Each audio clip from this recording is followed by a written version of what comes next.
नमस्कार प्रिय टेक्निकल से जुड़े हुए स्टूडेंट्स और अन्य कंपटीशन की कोचिंग कर रहे स्टूडेंट्स को मैं रामानंद शर्मा फ्रॉम हिंडौन सिटी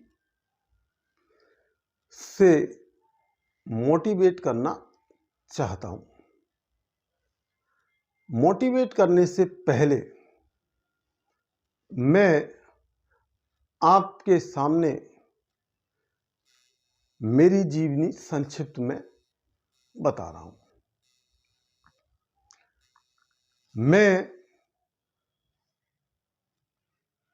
आप मुझे जो है रामानंद जी के नाम से जानते हैं, जबकि मेरा नाम लक्ष्मीकांत शर्मा है और मैंने टेक्निकल एजुकेशन में सबसे पहले जो है डिप्लोमा गवर्नमेंट कॉलेज से किया। उसके बाद मैं फील्ड में आया और आप जैसे कंपटीशन के छात्रों की तरह मैं भी अननोन, बिना फ्यूचर के बारे में कोई डिस्कशन किए हुए और उतरा, लेकिन रियलिटी लाइफ और प्रैक्टिकली लाइफ का अर्थ मैंने वहां समझा। जब मैं इंटरव्यू देने जाता प्राइवेट सेक्टरों में, तो मेरी क्वालिफिकेशन को कोई नहीं देखता,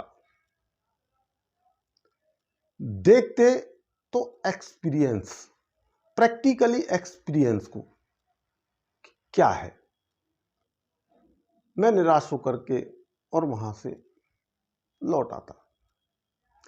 फिर मैंने उस दौरान ही अपनी स्टडी बरकरार रखने के लिए, डिप्लोमा का मतलब जानते हैं आप कि डिप्लोमा सीनियर होल्डर यानी सीनियर के बाद होता है।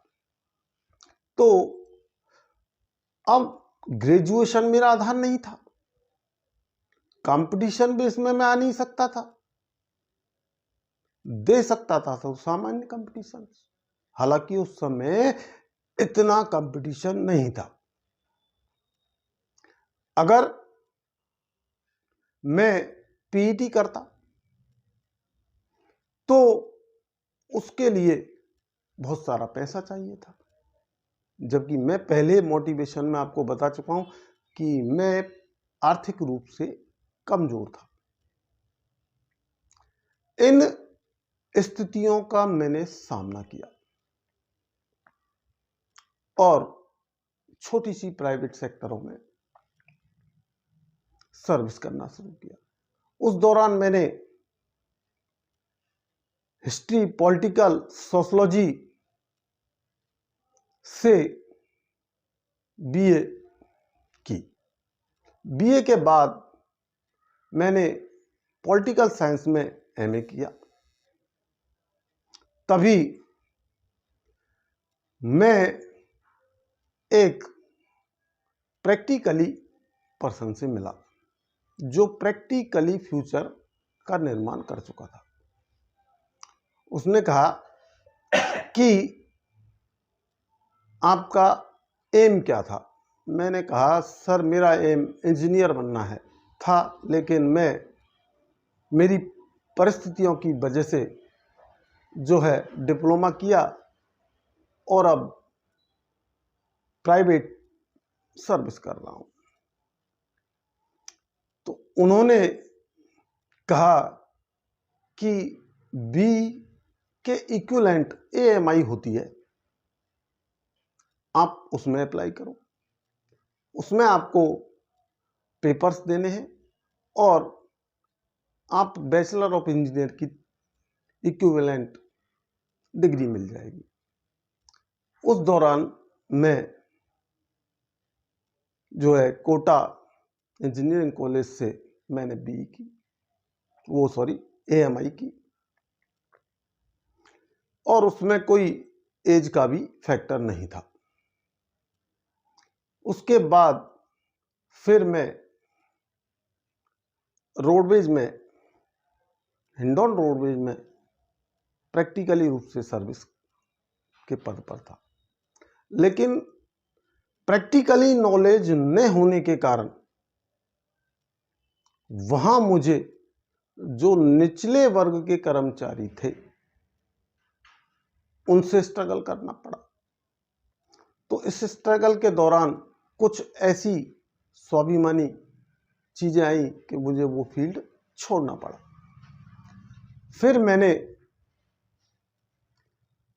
टीचिंग का कार्य शुरू किया और मैं फिजिक्स, केमिस्ट्री, मैथ की सीनियर तक कोचिंग क्लासेस चलाने लगा। मेरे लक्ष्य से वो कोचिंग अच्छी खासी चलने लगी। उसके बाद फिर एक सीमेंट प्लांट में मुझे सर्विस का मौका मिला और वहां मैं सेटल हुआ। लेकिन बदकिस्मती देखो दोस्तों कि वहां मैंने प्रैक्टिकली तरीके से बहुत कड़ी मेहनत की। तो आप जानते हैं कि सीमेंट में प्लांट में लाइमस्टोन जो होता है वो एक ऐसा फैक्टर है कि वो श्वसन क्रिया के दौरान या खाने में, पीने में, सब में अपने शरीर में जाता है। उससे मुझे एलर्जी हो गई, तो वो फील्ड मेरा मुझे प्रैक्टिकली रूप से छोड़ना पड़ा। उसके बाद में टेक्निकल कॉलेजों में शिक्षण देने लग गया। फिर मैंने हट के देखा कि टेक्निकल लाइन का इंडिया में जो रिजल्ट है वो शून्य है, न के बराबर है। उसका रीजन मैंने देखा कि 2005 में वर्ष में निम्मी पैटर्न लागू हुआ। उसमें प्राकृतिक शुद्ध हिंदी भाषा थी और उसमें जो है समान पर्यायवाची शब्द थे हिंदी के। आप जानते हैं कि एक वर्ड के अनेक पर्यायवाची होते हैं। तो मुझे जो मैंने ग्रेजुएशन की थी उसका वहां लाभ मिला। उन शब्दों को मैं समझने लगा और मैं निम्मी को पढ़ाने लगा। लकीली मेरा जो कोचिंग इंस्टीट्यूट है रामानंद ITI, वो धीरे धीरे रूटीन में आने लगा।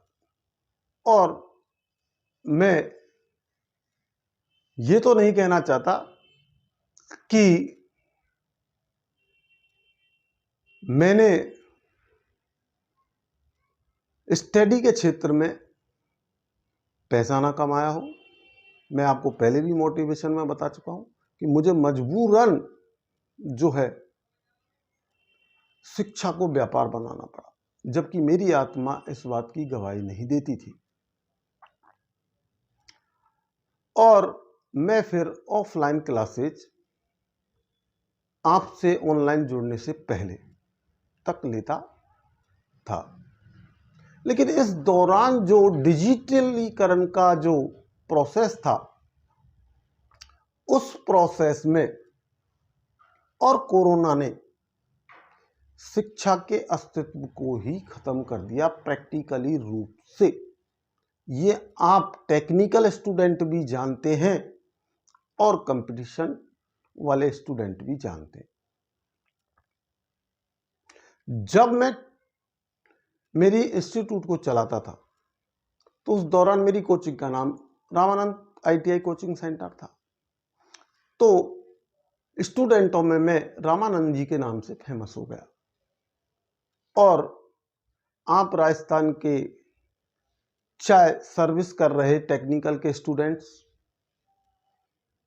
हों या आईटीआई के सेक्टर में या टेक्निकल लाइन के सेक्टर में, मेरे इस नाम को आपने सुना होगा, क्योंकि कम से कम 60-70 हजार स्टूडेंट्स मुझसे मेरे उसमें कार्यकाल में टीचिंग के में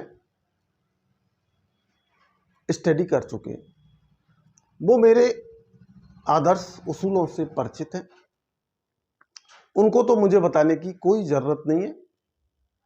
अब मेरी उम्र 49 वर्ष हो चुकी है, लेकिन मेरा एक्सपीरियंस का आप अंदाज लगा सकते हैं कि 2003 से और वर्ष 2022 तक मैंने टीचिंग का कार्य किया है, और वो भी टेक्निकल। तो टेक्निकल एजुकेशन में प्रैक्टिकली भी मैंने स्टूडेंटों को प्रैक्टिकल्स कराया, और प्रैक्टिकली फील्ड में देखा कि अगर तकनीकी शिक्षा में प्रैक्टिकली ज्ञान नहीं है तो कुछ नहीं है। क्योंकि फ्यूचर की सोचें आप, क्या गवर्नमेंट जॉब ही आपका एम है? मैं आपसे एक प्रश्न खड़ा करना चाह रहा हूं, क्या हर किसी को गवर्नमेंट जॉब मिलेगा? नहीं। उसको फिर प्रैक्टिकली आकर के कोई अगर टेक्निकल से जुड़ा है तो व्यवसाय करना पड़ेगा। तो मैं आपको प्रैक्टिकली बेस के लिए जोर इसलिए कर रहा हूं कि जिन डिफिकल्टीज को मैंने फेस किया है उनको आप ना करें, आपका अनुज ना करें, आपका जो है कोई रिश्तेदार न करे। अगर आपको टेक्निकल लाइन की शिक्षा लेनी है तो प्रैक्टिकली शिक्षा लेना जरूरी है, प्रैक्टिकल प्लस थ्योरेटिकल। मैंने मेरी पहली वीडियो में भी कहा था कि कोई भी टॉपिक है, अगर आप प्रैक्टिकली तरीके से उसे स्टडी करोगे, आपको, हालांकि मैं मानता हूं कि थ्योरेटिकल रूप से पूछा जाएगा कंपटीशन में, लेकिन अगर प्रैक्टिकली नॉलेज नहीं है तो उस टॉपिक पर प्रश्न कहां से आएगा, उसका उत्तर कैसे देंगे आप? इस पर भी विचार कीजिएगा। दूसरा, आपको मैं एक प्रश्न और खड़ा कर रहा हूं कि मैं मैथमेटिक्स और साइंस से 9th क्लास से और मेरी एएमआई की शिक्षा तक जुड़ा रहा हूं, तो आप मेरे उस एक्सपीरियंस को भी ध्यान में रखना। कल मैं मेरी एक मैथ की और साइंस की क्लासेस की वीडियो डालूंगा, उसमें देखना कि प्रैक्टिकली तरीके से मैथ में या साइंस में किस तरीके से पढ़ा जाता है। मैं कोई अपने गुणों का व्याख्यान नहीं कर रहा, मैं सिर्फ इतना कहना चाह रहा हूं कि, और पहले भी कह चुका हूं कि मुझे ऑनलाइन मेरी भांजी नेहा कौशिक, जिसकी दुर्घटना में देवघास हो गया, उसको मैं सच्ची श्रद्धांजलि मेरे टीचिंग अनुभव के जरिए देना चाहता हूं। तो आप मुझसे जुड़े और आप वीडियो देखें, ऑनलाइन और ऑफलाइन का फर्क समझें। ऑनलाइन में मैं आपको कितना दे सकता हूं और ऑफलाइन में आकर के देखें कि कितना आपको क्या मिल सकता है, क्योंकि ऑफलाइन में आपको आपके दिमाग में उभर रहे हर प्रश्न का उत्तर मिलेगा, लेकिन ऑनलाइन में सीमित ही आपके कमेंट्स के द्वारा मैं उत्तर दे पाऊंगा। तो इस बात पर भी विचार करना कि आप ऑनलाइन भी जुड़े और ऑफलाइन भी जुड़े।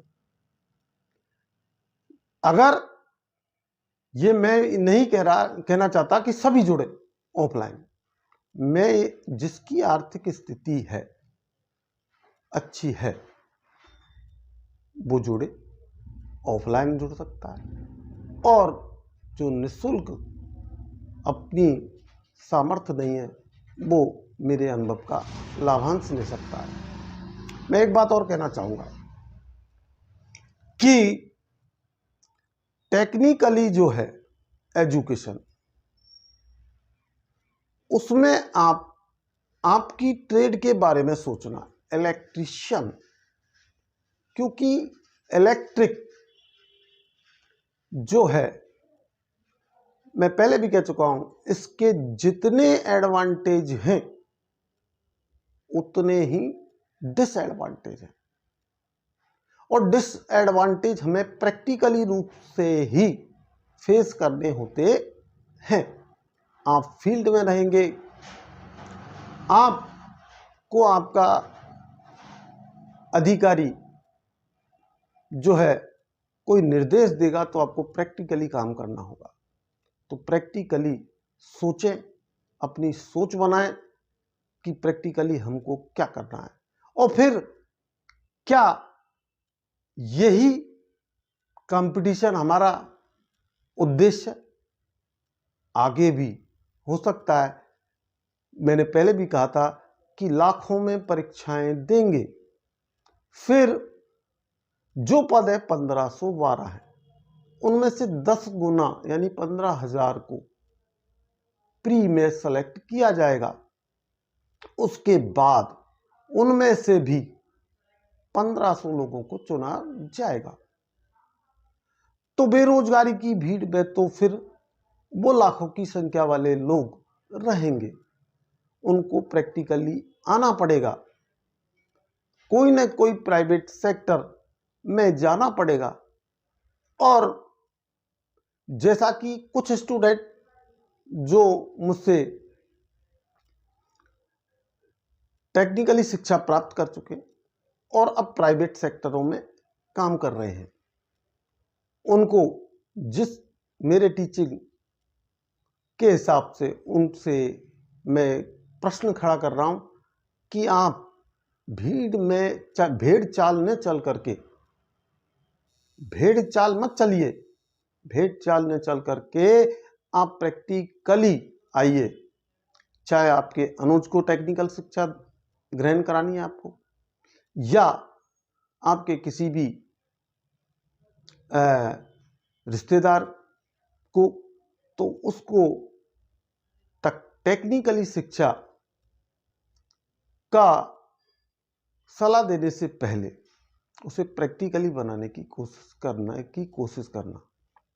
दोस्तों, मैंने इन 3 वीडियो में आपको प्रैक्टिकली प्लस थ्योरेटिकली दोनों ही चीजों से पढ़ाया है, और मैंने आपके कमेंट्सों को पढ़ा है, और मैं आपसे यह अपेक्षा करता हूं कि आप मेरे इस चैनल पर लाइव आएं, कमेंट्स करें, शेयर करें, और मेरे एक्सपीरियंस का ज़्यादा से ज़्यादा लाभ उठा सके स्टूडेंट, उनको अवगत कराएं।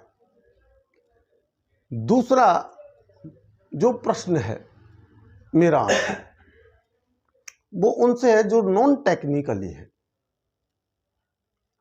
आज एसएससी एक बहुत अच्छा लेवल है, उस लेवल में हमें कोई भी डिपार्टमेंट में सर्विस का मौका मिलता है। आपने देखा होगा उस कंपटीशन के दौरान स्टूडेंटों की सबसे बड़ी समस्या जो है वो एडवांस मैथ है। उसको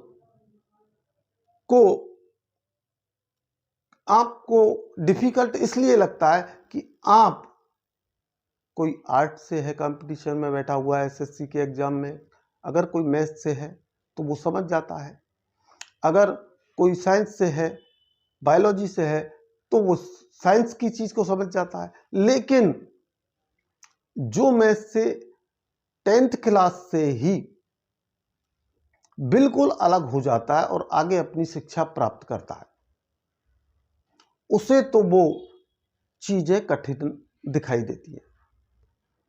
तो मैथ भी एक ऐसा सब्जेक्ट है कि प्रैक्टिकली रूप से समझाया जाना चाहिए, फिर उसकी कोई ट्रिक कम समय में, चूंकि हमें कंपटीशन में कम टाइम मिलता है, उसके लिए मैं ये नहीं कह रहा कि ट्रिक नहीं होनी चाहिए, लेकिन पहले व्याख्या और फिर ट्रिकों पर आना चाहिए। जैसा कि मैं टेक्निकल एजुकेशन के बारे में भी कह रहा हूं कि पहले प्रैक्टिकली फिर थ्योरेटिकली आना चाहिए। तो दोस्तों और मेरे प्रिय स्टूडेंटों, टेक्निकल और नॉन टेक्निकल स्टूडेंट जो कंपटीशन क्लासेस में ऑनलाइन या ऑफलाइन क्लासेस ले रहे हैं, इस बिंदु पर विचार करना और मेरे इस वीडियो को शेयर करना, लाइक करना, सब्सक्राइब करना, बेल आइकन पर बटन दबा करके मेरा उत्साहवर्धन करना, जिससे मैं आने वाले वीडियोज में आपको अच्छे तरीके से जो है समझ सकूं और आपके जो प्रॉब्लम्स हैं उनके सॉल्यूशंस निकाल सकूं। मैं ये कहना चाह रहा हूं कि आज कोई भी विषय है उसको एक मजाक बना दिया है। कोई कविताओं से पढ़ा रहा है, कोई किसी चीज से पढ़ा रहा है। अरे आप पहले पूरा टॉपिक समझे, उसके बाद कोई ट्रिक का इस्तेमाल करें। ये मेरे प्रैक्टिकली जीवन का एक्सपीरियंस मैं आपको इस मोटिवेशन वीडियो के द्वारा दे रहा हूं, और मैं उनसे भी कह रहा हूं जो गवर्नमेंटेड एम्प्लॉयज टेक्निकल छात्र हैं, जो इस कठिनाई का वास्तव में सिलेक्शन होने के बाद थ्योरेटिकली सामना कर रहे होंगे, वो भी प्रैक्टिकली मुझसे जुड़े और प्रैक्टिकली तरीके से ज्ञान लें और अपनी नॉलेज को बढ़ा करके अपने निम्न पद से उच्च पद की ओर जाने का प्रयास करें, जिससे आपका फ्यूचर उज्जवल हो सके। ये मेरी कामना है और मैं इसी बात से इस वीडियो का अंत करता हूं कि मेरे द्वारा ये जो मुद्दा उठाया गया है इस वीडियो में मोटिवेशन के दौरान, उस पर मनन कीजिए, सोचिए। स्टूडेंटों के लिए ही नहीं, मैं अभिभावकगण को भी ये संदेश देना चाहता हूं, टीचर्स को भी कहना चाह रहा हूं। मैं किसी की कोई आक्षेप नहीं लगा रहा, मैं किसी की क्वालिफिकेशन को चैलेंज नहीं कर रहा, मैं कह रहा हूं प्रैक्टिकली आना चाहिए हमें जीवन में। हम हमारे बच्चों को भी शिक्षा दें तो प्रैक्टिकली शिक्षा दें। इस चीज को सोचे कि हमारे माँ बाप किस तरीके से प्रैक्टिकली अर्निंग करते हैं और हमें हमारे आपके लिए जो है, आपके फ्यूचर के लिए वो सब कुछ दांव पर लगाने को तैयार हो जाते हैं। जैसा कि आए दिन आप मीडियाओं में, सोशल मीडियाओं में ऐसे उदाहरणों को देखते हैं। और प्रतिभाशाली बच्चे जो होते हैं, जो अनुसरण कर जाते हैं